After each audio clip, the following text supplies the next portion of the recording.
يا ربي يا ربي إني أسألك العفو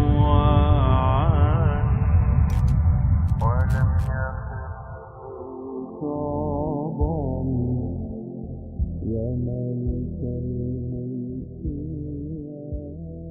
The famous question posed by many people nowadays is that can science prove God? And what they really mean by that is, can science discover God? For understanding this, we need to distinguish the difference between proof and discovery. To prove means to establish a fact or a truth by evidence or argument. And discovering by definition is to see, to find out, or to gain sight or knowledge of something which was previously unseen or unknown. In short, to discover means that something should be seen or witnessed by humans' naked eyes, whereas to prove something means to provide evidences, reasoning, or rational arguments in order to establish a fact, and it doesn't depend on our eyesight. However, science can always discover the signature of God in nature, which means science can always prove the existence of God through evidences. But through science, we can never discover God in this world. Now the question arises, why science can prove God but cannot discover Him? The answer for this is, Almighty Creator gives some sort of evidences or clues into His creation so that human being can accept His existence and to believe in Him. However, no human being or science can ever discover God, because this life is a test for us, and Allah created us and gave us limited abilities to be tested with. To get what I mean, suppose that you are a professional modeler who uses a strong modeling software and creates a project in which there are people with consciousness. It means that the models that you have created are having the power of intellect, and you put a test for them to find you.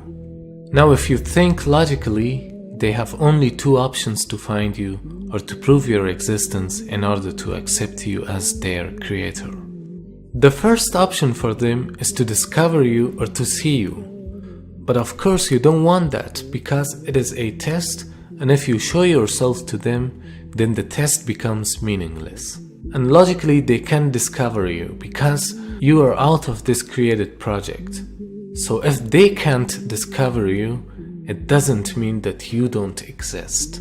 But the second option is that you send them signs and evidences, and you also give them the power of intellect. They can find you through those evidences and their logic. It is like you have given them some tips for this test. And if they still don't accept your existence through those evidences, then it means that they are arrogant.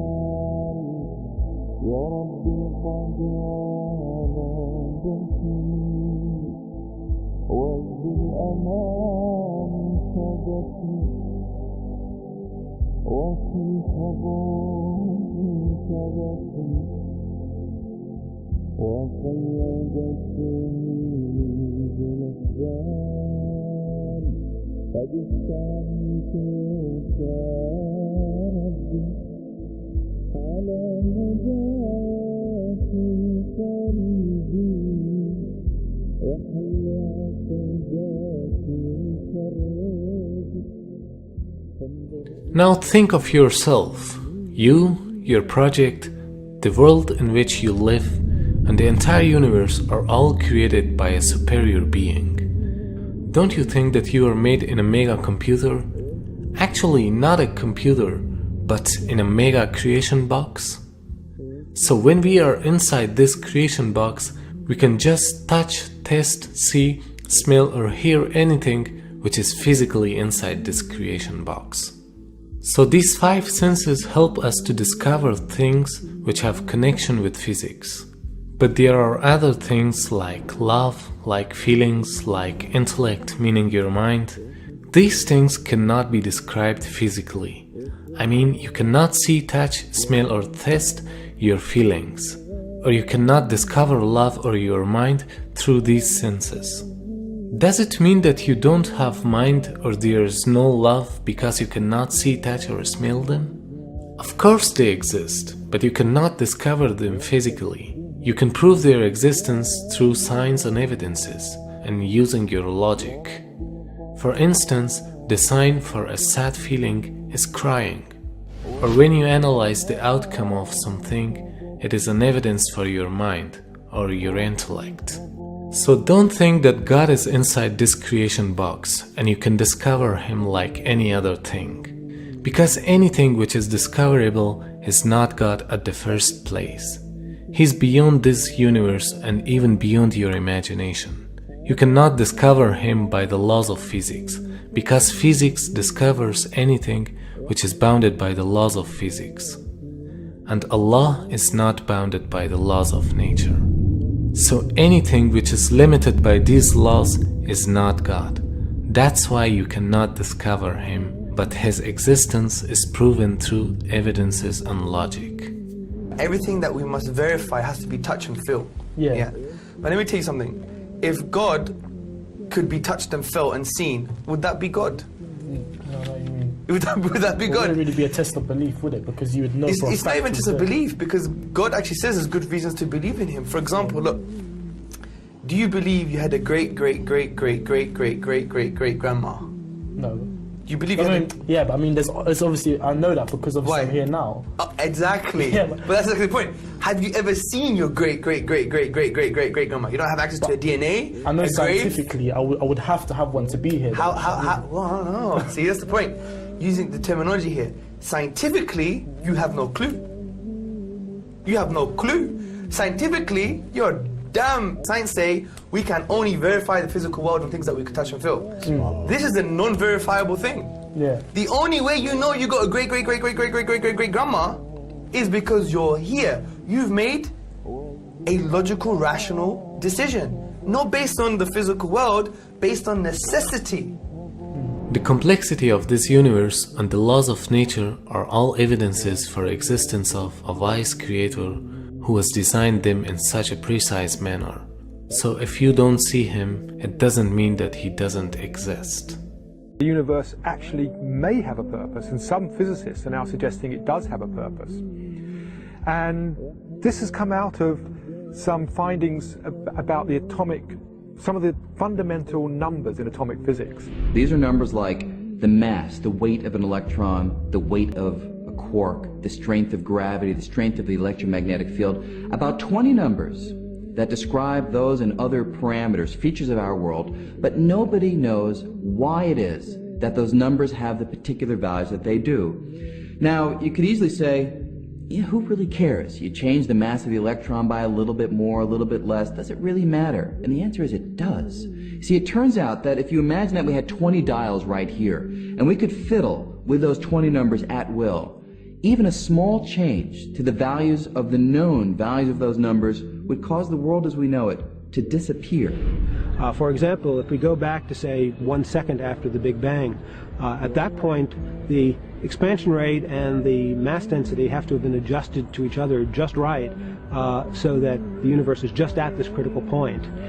If the universe at that point were expanding just 1 part in the 15th decimal place faster, the universe would have flown apart without galaxies ever having had a chance to form.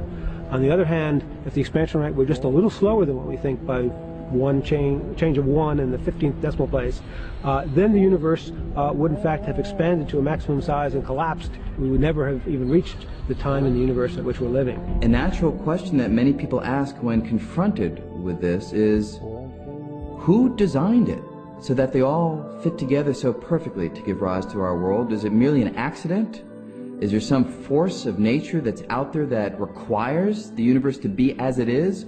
Or is there some conscious being behind it all that has dialed things in a manner to allow the world as we know it to come into being?